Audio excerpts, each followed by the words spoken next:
Screen भी share कर रही हूँ साथ में, ताकि आपको ज़्यादा अच्छे से समझ आ सके।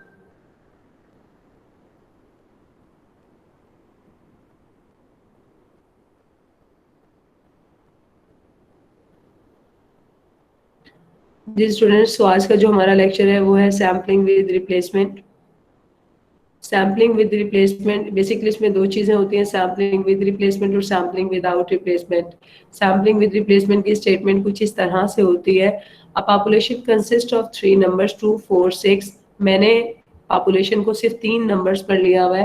पॉपुलेशन में जितने मर्जी नंबर्स डालें, 1, 2, 5 भी डाल दें, 6, 7, 9, 3, 4 भी डाल दें। जितनी पॉपुलेशन में 4 नंबर भी हो सकते हैं, 5 नंबर भी हो सकते हैं, 6 नंबर भी हो सकते हैं। इट्स अप टू कि कितना आपको जो है ना इसमें नंबर्स डाले जा रहे हैं। Draw a sample of size 2 with replacement. यहाँ मेंशन होगा कि आया आपने विद रिप्लेसमेंट करना है या विदाउट रिप्लेसमेंट करना है। Make a sampling distribution of sample mean. आपने सैम्पलिंग डिस्ट्रीब्यूशन करनी है सैंपल मीन से। Calculate its mean and variance, then calculate population mean and variance. After that verify its properties. That is the statement. इसी तरह के question होते हैं। Mean को वेरीफाई करने के लिए क्या होता है, समटाइम्स ये फार्मूला आपको गिवन होता है और समटाइम्स यहाँ तक स्टेटमेंट करने के बाद आपको खुद ही ये याद करना होता है। तो mu X bar is equal to mu sigma square x bar is equal to sigma square N and sigma square over N, that is the verification formula. अब सोल्यूशन की तरफ आते हैं। सोल्यूशन में सबसे पहले आपने डिफाइन करनी है कि आपकी पॉपुलेशन जो है वो कितनी है। पॉपुलेशन से मुराद है कि पॉपुलेशन में कितनी वैल्यूज जो हैं आपकी इंक्लूडेड है। अगर आप यहाँ पर देखें तो हमारी पॉपुलेशन जो है वो 3 नंबर्स पर जो है वो कंसिस्ट कर रही है। मैं अगेन रिपीट कर दूं कि यहाँ पर आपके 3 से भी ज्यादा नंबर्स हो सकते हैं, 4, 5, 6 जितने मर्जी नंबर्स डाल दें वो आपने मतलब इसमें इंक्लूड हो सकते हैं। साइज जो है, सैंपल साइज जो है वो n इज इक्वल टू 2 है। ये n इज इक्वल टू 2 भी हो सकता है, n इज इक्वल टू 3 भी हो सकता है। लेकिन चूंकि in your syllabus DPT in your syllabus just only n is equal to 2, यहाँ पर 3 इंक्लूड्स नहीं होगा। सो विद रिप्लेसमेंट में केस कितना आएगा, दैट इज द फार्मूला। आपको फार्मूले से पता चलेगा कि कितने सैंपल्स बन सकते हैं। विद रिप्लेसमेंट का फार्मूला होता है N C, N is equal to 3 की पावर 2। अब एन हमारा पॉपुलेशन नंबर्स कितने थे, बेसिकली हमारी पॉपुलेशन में 3 वैल्यूज शामिल हैं। अगर आप यहाँ पर जाएं और गौर करें तो हमारी कितनी वैल्यूज हैं यहाँ पर, जस्ट ओनली 1, 2 एंड 3 वैल्यूज। अगर हमारी 4 हो जाएंगी, फॉर एग्जाम्पल मैं यहाँ लिखती हूँ 2, 4, 6 एंड 9, तो हमारी कितनी हो जाएंगी, एन की वैल्यूज कितनी हो जाएंगी 4, और 4 की पावर जो है वो ले लेंगे। अगेन आई रिपीट दिस कि यहाँ पर सैंपल साइज जो है वो इन योर सिलेबस आपने जस्ट 2 ही लेना है, ठीक है। तो जब आपने आपकी ये जो पॉपुलेशन जो सैंपल है, जो आपकी सैंपल वैल्यू पॉपुलेशन वैल्यूज है ये बढ़ेंगे, यानी एन जो है यहाँ पर 4 भी हो सकता है, 5 भी हो सकता है, और जो ऊपर स्मॉल एन है वो उतना ही रहेगा। तो हमने जब उसका पावर ली तो वो कितनी आ गई, 9 आ गई, ठीक है। अब यहाँ पर मैंने पॉपुलेशन वैल्यूज अगेन रिपीट किए हैं 2, 4, 6, इसलिए रिपीट किए हैं कि मुझे जो है वो इसका सैंपल जो है वो बनाने हैं, तो मुझे थोड़ी सी समझ आ जाए कि मैंने इसके सैंपल जो है वो कैसे बनाने हैं, ठीक है। अब मैंने यहाँ पर दे दिया सीरियल नंबर दे दिया। सीरियल नंबर का मुराद है 1, 2, 3, 4, 5, 6, यानी टोटल मेरे सैंपल्स कितने बनते हैं, वो बेसिकली बनते हैं 9 सैंपल्स बनते हैं। मेरे कितने सैंपल्स बनते हैं, तो मैंने 9 की वैल्यू जिससे लिख दी, तो मैं ताकि मुझे पता लग सके कि मुझे 9 जो है सैंपल्स बनाने हैं।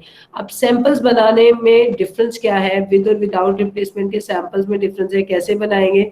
सबसे पहला जो हम सैंपल लेंगे विद रिप्लेसमेंट में, मैं आपको बता दूं कि जो विद रिप्लेसमेंट होता है उसमें जो वैल्यूज जो होती हैं वो उसका अपने आप से भी सैंपल बन रहा होता है, और उससे नेक्स्ट वैल्यू से भी सैंपल बन रहा होता है। मतलब क्या है, अगर आप इसके सैंपल्स बनाएंगे तो टोटल हमारा पहले 3 वैल्यूज हैं, तो हमारे टोटल पहले के भी 3 सैंपल्स बनने चाहिए, दूसरे के भी 3 सैंपल्स बनने चाहिए, तीसरे के भी 3 सैंपल्स बनने चाहिए। सो पहला मैं कैसे बनाऊंगी, 2 का 2 के साथ, यानी खुद का खुद के साथ मैंने सैंपल बनाया। मैं विद रिप्लेसमेंट की बात कर रही हूँ, याद रखिएगा विद एंड विदाउट रिप्लेसमेंट को लेने का तरीका जरा डिफरेंट होता है। फिर मैंने क्या किया, 2 का 4 के साथ बनाया, 2 का 6 के साथ बनाया, यहाँ तक मेरा पहला सैंपल खत्म हो गया। अगर आप गौर करें तो जितनी आपकी पॉपुलेशन वैल्यूज होंगी, पहली वैल्यू के साथ इतने ही सैंपल्स बन रहे हैं। मीन कि देखिए मेरे पास वैल्यूज कितनी है, 1, 2, 3, तो मेरा पहले का सैंपल जो है वो 3 ही बने हैं। अब 3 बने सेकंड पे मैं जंप कर दूंगी, इसके अलावा तो कोई वैल्यू नहीं है, सो फर्दर ये मूव ऑन नहीं हो सकता। मैं इसे आगे पर जंप करूंगी, 4 पर चली जाऊंगी। 4 का जब आपने सैंपल लिया तो 4 का किसके साथ बना, 2 के साथ बना। 4 का किसके साथ बना, 4 के साथ बना। और 4 का किसके साथ बना, 6 के साथ बना। क्लियर है आपको? इसी तरह मेरे 4 के साथ सैंपल्स जो हैं वो कंप्लीट हो गए। देन अगेन मैं मूव ऑन कर रही हूँ 6 पर। 6 का सैंपल, 6 को बैक पर लेके जाए। 6 का बनेगा 2 के साथ, 6 का बनेगा 4 के साथ, 6 का बनेगा 6 के साथ। Again I repeat the samples. आपने सैंपल्स विद रिप्लेसमेंट में कैसे बनाने होते हैं, जितनी भी पॉपुलेशन वैल्यूज हैं उनका सैंपल बनाने का तरीका एक ही होगा, चाहे वो 4 सैंपल वैल्यूज हो जाए, 5 हो जाए, बस तरह आपने कंटिन्यू करते जाना है। सो कैसे हमने सैंपल्स इसका बनाया, सबसे पहले जो है मैंने इसका सैंपल बनाया 2 का 2 के साथ, यानी जब विद रिप्लेसमेंट की बात करेंगे तो हम वो सैंपल्स जो है वो खुद के साथ भी बना रहे होते हैं। 2 का बनाया 2 के साथ, फिर इसी तरह मैंने 2 का बनाया 4 के साथ, इसी तरह मैंने 2 का बनाया 6 के साथ। 2 के सैंपल्स खत्म हो गए। अगेन 4 का बनाया 2 के साथ, यानी 4 की वैल्यू बैक पर भी जाएगी, 4 की वैल्यू खुद के साथ भी जाएगी और 4 की वैल्यू आगे भी जाएगी। 4 का बनेगा 6 के साथ। अब 6 से आगे कोई वैल्यू है नहीं तो 6 के सिर्फ बैक के बनेंगे। 6 का बनेगा 2 के साथ, 6 का बनेगा 4 के साथ एंड 6 का बनेगा 6 के साथ। फिर हमने किया एक्स बार, इसका बनाया हम लोगों ने एक्स बार। एक्स बार कैसे बनाते हैं, इन सैंपल्स की मैंने एक्स बार वैल्यूज ली। कैसे ली, 2 + 2 डिवाइडेड बाय 4, सॉरी 2, यानी आपने मीन कैसे निकाला था। फॉर एग्जांपल ये आपका अनग्रुप डाटा है, अनग्रुप डाटा में आपने जस्ट इसका मीन निकालना है, तो मीन कैसे निकालेंगे, 2 + 2 डिवाइडेड बाय 2, तो मेरे पास कितना आ गया 2, यानी 4 डिवाइड बाय 2 कितना आ गया 2 आ गया। इसी तरह 2 + 4 डिवाइडेड बाय 2 तो कितना आ गया 3 आ गया। 2 + 6 divided by 2 is equal to 4 आ गया। 4 + 2 कितना हो गया 6 हो गया। जब मैंने इसको डिवाइड किया तो 3 आ गया। इस तरह मैंने इसकी एक्स बार की वैल्यूज निकाली। अब एक्स बार को मैंने अरेंज करना है, यहाँ तक मेरे सैंपल प्रोसीजर खत्म हो गया। अब मुझे आगे फर्दर निकालना था सैम्पलिंग मीन एंड वेरिएंस, और साथ में मैंने उसके रिजल्ट्स को वेरीफाई भी करना था। तो जब मैंने एक्स बार निकाल लिया तो ये जो एक्स बार की वैल्यूज हैं मैंने इनको असेंडिंग ऑर्डर में अरेंज कर दिया।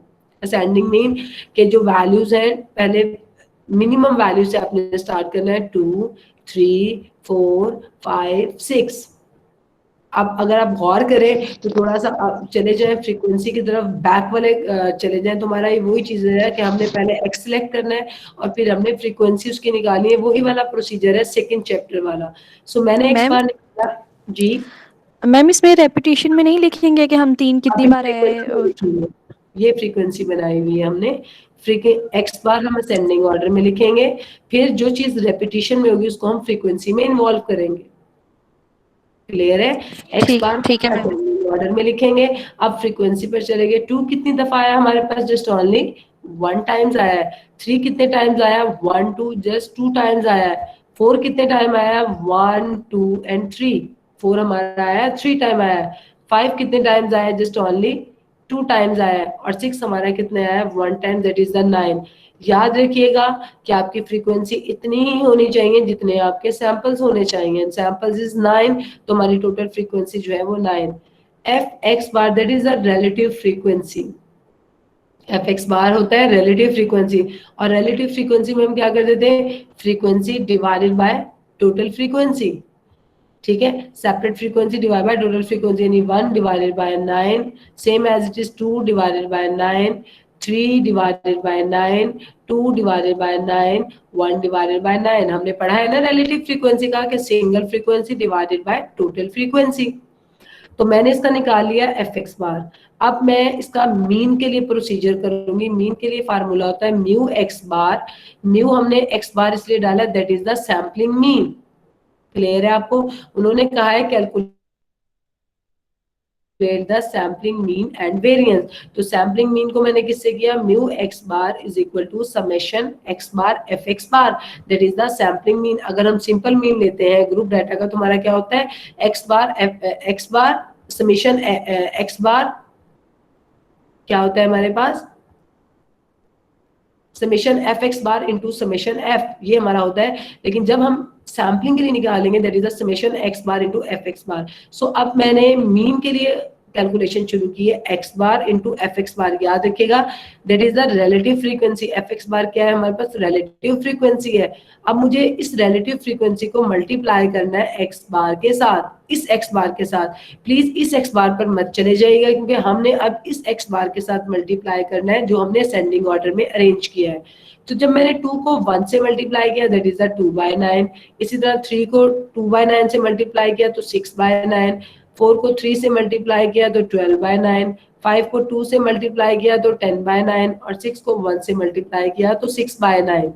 ठीक है, और इसी तरह मैंने इसको टोटल किया। अब मैं न्यूमरेटर्स को प्लस कर दूंगी क्योंकि डिनोमिनेटर सारे सेम है, तो मैंने जिस न्यूमरेटर को प्लस किया दैट इज 36/9 मैंने लिख दिया 4। यहाँ पर मैंने लिख दिया 36/9 that is the 4।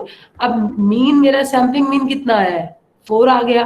Sampling mu X बार मेरा कितना है, 4 आ गया। अब मैं इसका क्या निकालूंगी, वेरिएंस निकालूंगी। इन वेरिएंस का फार्मूला कितना है, sigma square x bar is equal to summation x bar का square f x bar minus summation x bar F x bar का होल स्क्वायर।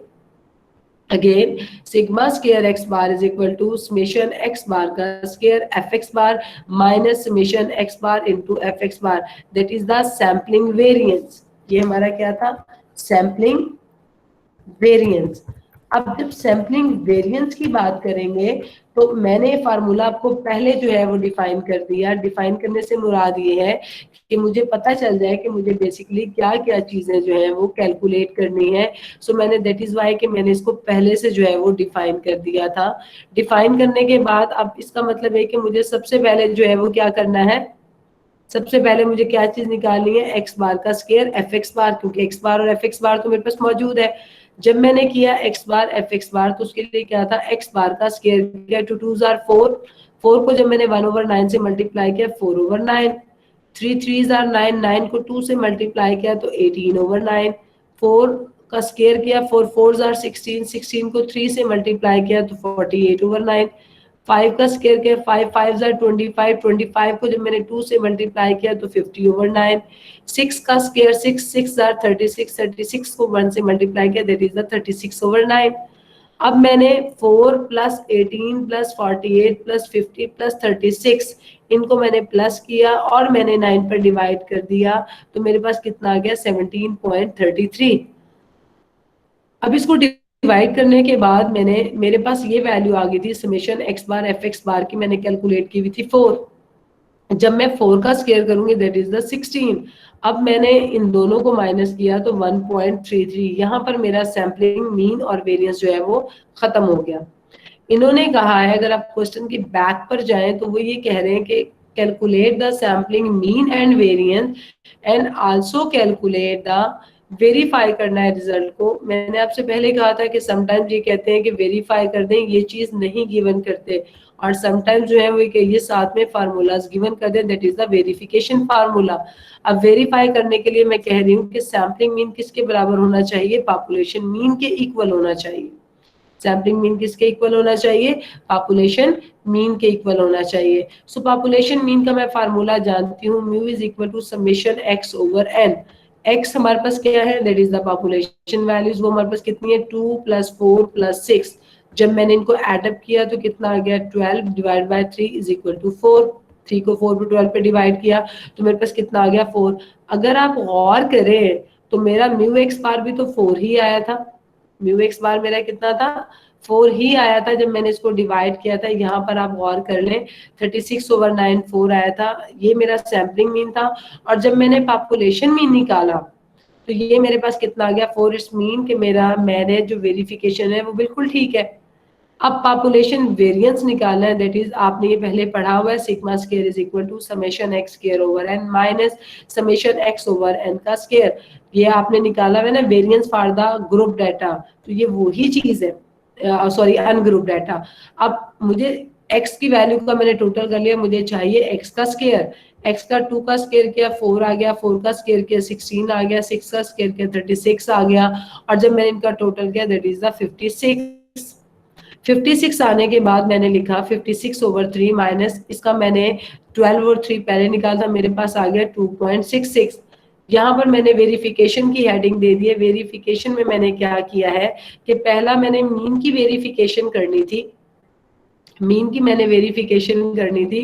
मीन की वेरिफिकेशन करने के बाद मैंने जब उसकी वेरिफिकेशन की है, वेरिफिकेशन करने के बाद मैंने ये देखा कि मेरा मीन और ये जो है वो इक्वल आ गया, बट मुझे भी सिग्मा स्क्वायर की वेरिफिकेशन चाहिए।